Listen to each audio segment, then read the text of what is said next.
নন্দীগ্রাম স্বাধীন হবে না কেন? আপনাদের আজকে শপথ নিতে হবে যে আমরা নন্দীগ্রামকে পাপ মুক্ত করবো, আর পাপের নামকে শুভেন্দু অধিকারী এই মঞ্চ থেকে বলে যাচ্ছে। এত ক্যামেরা, এত মাইক লাগানো আছে, 1.5 ঘন্টা বাদে সেই বাটপার এখানে ঢুকবে। আমি পরিষ্কার বলে যাচ্ছি, এই বাংলার সব থেকে বড় রেজিস্টার চোর প্রতিষ্ঠিত তোলাবাজের নাম শুভেন্দু অধিকারী। নারদা সারদা কাণ্ডে যে দল করে, সেই দল ইন্ডিয়ান সিবিআইকে দিয়ে নাম ঢুকিয়ে রেখেছে। দেখেননি টিভির পর্দায় টাওয়েলে মুড়িয়ে টাকা নিচ্ছে, এখন মঞ্চে এসে শহীদ বেদিতে মাল্যদান করে বলবে আমি সততার প্রতীক। নন্দীগ্রামের মানুষ ওই হারমানদের বিরুদ্ধে যেভাবে আন্দোলন সংগঠিত করেছিল, আজকে আমার এই বাটপারের বিরুদ্ধে আপনাদের আন্দোলন গড়ে তুলতে হবে। এই নন্দীগ্রামে পরিবর্তন আনতে হবে, এই নন্দীগ্রামকে পাপ মুক্ত করতে হবে, এই নন্দীগ্রামকে বাটপার মুক্ত করতে হবে। কিছুক্ষণ এই শহীদ বেদি নিয়ে রাজনীতি হচ্ছে, বলছে আমি করে দিয়েছি, আমার পৈতৃক সম্পত্তি। একটি অসভ্যতা নেই। আমি 2 দিন আগে একটা শিব মন্দিরে পুজো দিতে গেছি। 2014 সালে যখন এই দলে ছিল শুভেন্দু অধিকারী, সেই শিব মন্দিরে একটা ডোনেশন করেছিল। সে আজকের দিনে সভাপতি হয়ে বসে আছে, বলছে এটা আমার পৈতৃক সম্পত্তি। তৃণমূলের ছিলি, তৃণমূলের সাংসদ, তৃণমূলের মন্ত্রী, তৃণমূলের নেতা হয়ে টাকা দিয়েছি, এখন বলছে বিজেপির পৈতৃক সম্পত্তি আমার বাবার। এরকম বাটপাট, এরকম চিটিংবাজ হবে। আমি আপনাদের একটা কথা বলি, নন্দীগ্রামের মানুষ 5 বছর আগে একটা ভুল করেছিল। এই ভুল এবার আপনাদের শুধরে দিতে হবে, কারণ বাংলায় একটা কথা আছে, পাগলেও নিজের ভালোটা বোঝে। আপনাদের নিজের ভালোটা বুঝতে হবে, বাংলার কথা ভাবতে হবে না, নিজের পাড়া, নিজের অঞ্চল, নিজের গ্রামের কথাটা ভাবুন।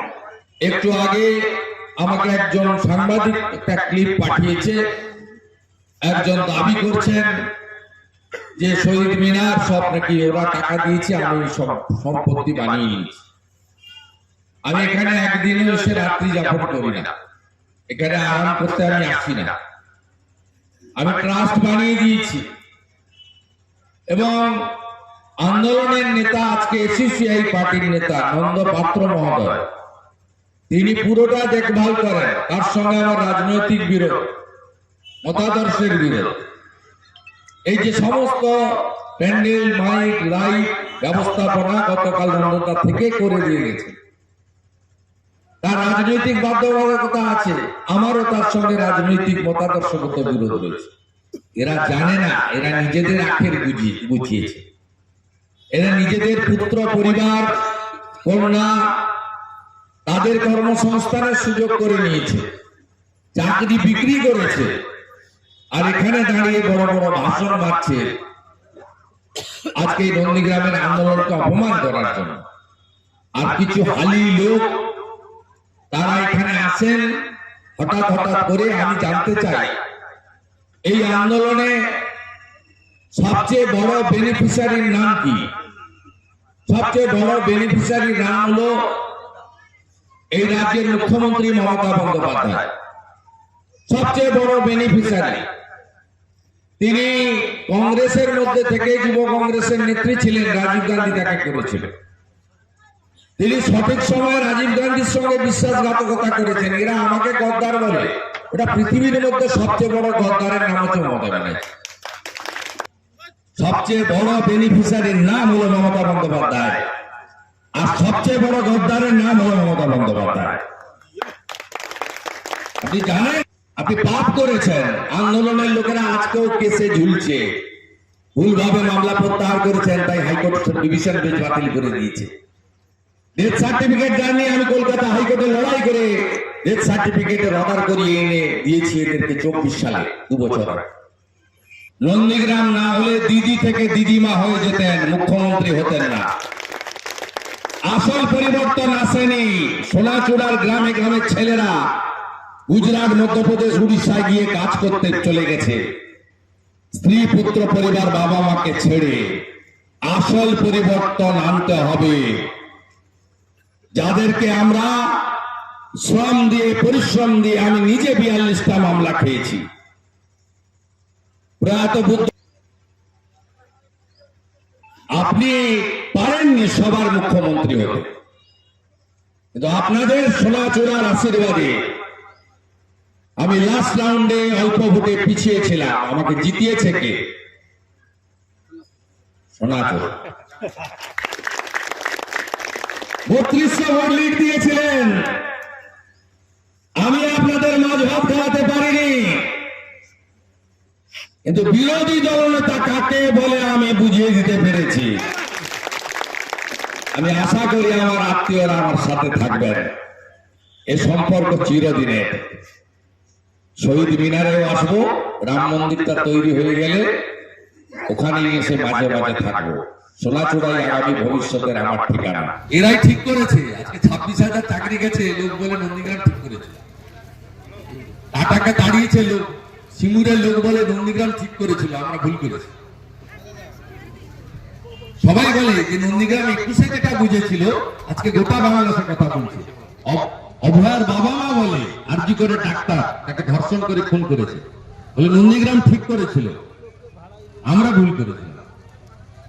তো ওদের কথার উত্তর ওরাই দিয়ে দিবে। তামান্নার মা দিয়ে দিবে কালীগঞ্জের, পানিহাটির অভয়ার বাবা মা দিয়ে দিবে আরজি করে ডাক্তারের বাবা। আমাকে দিতে হবে না। যদি সেবা দেওয়ার ইচ্ছা ছিল 4 বছর 9 মাস কোথায় গেছে? 4 বছর 9 মাস কোথায় গেছে? আমি তো 45,000 লোককে শুধু চশমা দিয়েছি। 45,000 লোককে আমি চশমা দিয়েছি। ভোটের সময় কেন ভাই? যেদিন 21-এ মমতা ব্যানার্জি হেরে গেল সেদিন থেকেই তো সেবা দেওয়া উচিত ছিল।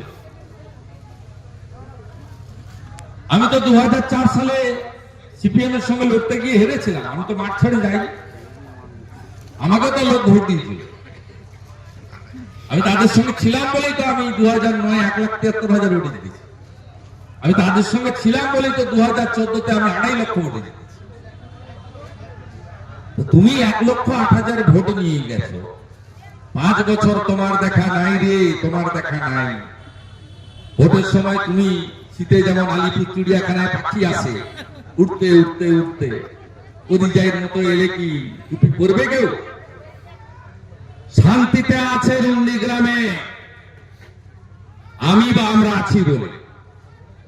এই সোনাচূড়ার মা বোনেরা, হিন্দু যারা 2021 সালের জানুয়ারি মাসে টাউন ক্লাবে বজরং বলির পুজোতে গেছিল, ভুলে গেছেন নাকি? 4টে বাসে মহিলা ছিল। ওই গড়চক্রবেড়িয়ার ফেসারির খেতে ডেকে মাঠে নিয়ে গিয়ে মারতে মারতে 45 জনকে ইনজোর করেছিল। শুধু হিন্দু বলে দেবব্রত মাইতিকে খুন করেছে। শুধু হিন্দু শিডিউল কাস্ট বলে মনসা বাজারে রথিবাড়িকে খুন করেছে 24 সালের 23 মে। সোনাচূড়া সমবায় হেরে গেছে বলে গাংড়া এরা বুঝতে পারছে না শান্তিতে আছে।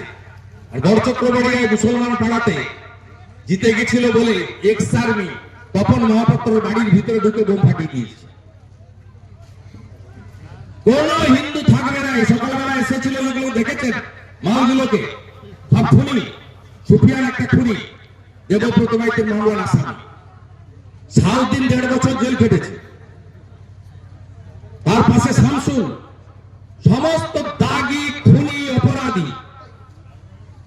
এরা সুযোগ পেলে যদি একবার এখানে অন্যরকম কিছু ঘটে যায়, কোন হিন্দুর অস্তিত্ব থাকবে না।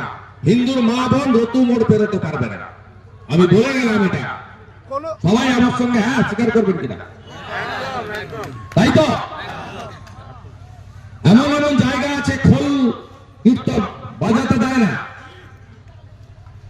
এবং এখনো এই বাজারে স্বাধীনতার এতদিন পরে গড়চক্রবেড়িয়াতে জালপাইতে 150টা হিন্দু ভোটার ভোট দিতে দেয় না কোনোদিন।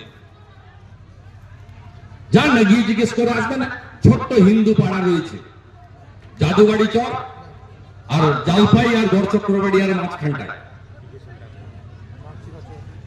আপনি গিয়ে সেখানে জিজ্ঞেস করবেন হিন্দুদের ভোট দিতে পারেন? বলে না বাবু, ভোট দিতে পারেন, আমাদের ভোট ওরা দিবে। বঙ্কিম মোড়ে যান, একটা বুথে হিন্দুদের ভোট দিতে দেয় না, সিআরপি পাঠিয়ে ভোট করাতে হয়। নাকচিরা চলে কদিন আগে একটা হিন্দুকে উৎখাত করেছে। এই কাছে তো 5-7 কিলোমিটার। জানেন যে লোক জানে যে শুভেন্দু অধিকারী মাছ ভাত না খাওয়াতে পারলেও, রাজা না করতে পারলেও আমাদের শান্তিতে রেখেছে। এটা থাকবে। আমাদের ভিডিও ভালো লাগলে লাইক এবং শেয়ার করুন। কমেন্ট সেকশনে গিয়ে জানান আপনাদের মতামত। আরও ভিডিও পেতে আমাদের চ্যানেল সাবস্ক্রাইব করুন এবং প্রতি মুহূর্তে খবরের আপডেট পেতে প্রেস করুন বেল আইকন।